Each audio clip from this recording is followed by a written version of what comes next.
नमस्कार, welcome to अभी focus 24x7। मैं हूं अभिषेक प्रिंस। नमस्कार। क्या भारत दुनिया की शतरंज की बिसात पर सिर्फ एक मोहरा है या फिर एक ऐसा खिलाड़ी जो अब अपनी चालें खुद चल रहा है?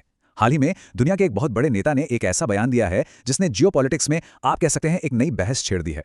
चलिए समझते हैं कि ये सब क्या है। ये कोई छोटा मोटा बयान नहीं है। ये शब्द हैं फ्रांस के राष्ट्रपति इमैनुअल मैक्रोन के। और उन्होंने ये बात तब कही जब डोनाल्ड ट्रंप ने फ्रांस और भारत दोनों के नेताओं पर निशाना साधा। तो बस यहीं से हमारी आज की चर्चा का मंच तैयार हो जाता है। लेकिन इससे पहले कि हम आगे बढ़ें, एक बहुत ज़रूरी सवाल है। आखिर ये वेसल स्टेट होता क्या है? ये शब्द सुनने में जितना भारी लगता है, इसका मतलब समझना उतना ही ज़रूरी है। तो सबसे पहले आइए इसी कॉन्सेप्ट को समझते हैं जो मैक्रों के बयान के बिल्कुल सेंटर में है। इसे समझे बिना हम आज की दुनिया में पावर के खेल को समझ ही नहीं सकते।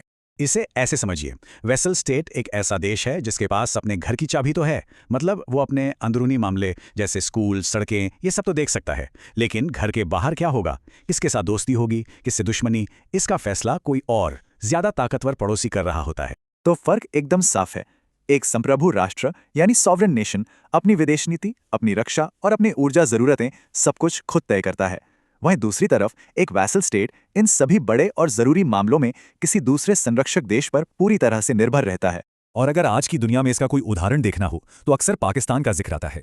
कई बार ये सवाल उठता है कि क्या पाकिस्तान सच में एक आज़ाद मुल्क है, क्योंकि उसकी विदेश नीति की डोर कभी चीन के हाथ में दिखती है तो कभी अमेरिका के। चलिए अब आते हैं भारत पर। कैसे भारत इस वेसल स्टेट की परिभाषा से बिल्कुल अलग एक स्वतंत्र राष्ट्र के तौर पर अपनी पहचान बना रहा है।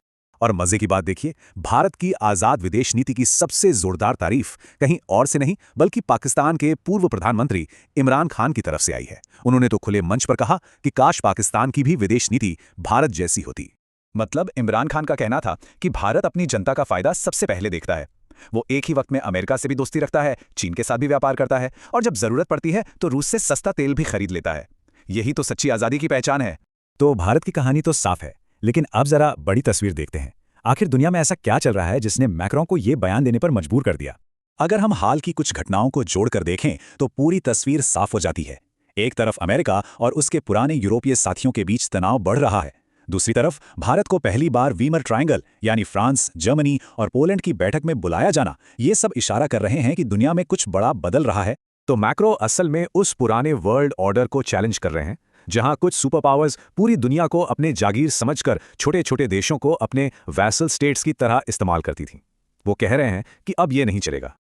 और यहीं से हम अपनी चर्चा के आखिरी और सबसे दिलचस्प हिस्से पर आते हैं।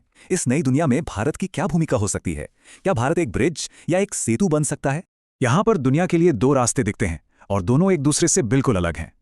एक तरफ डोनाल्ड ट्रंप का रास्ता है जो ब्रिक्स देशों पर टैरिफ लगाने और टकराव की बात करता है, और दूसरी तरफ मैक्रोन का नजरिया है जो G7 और ब्रिक्स के बीच सहयोग की बात करता है।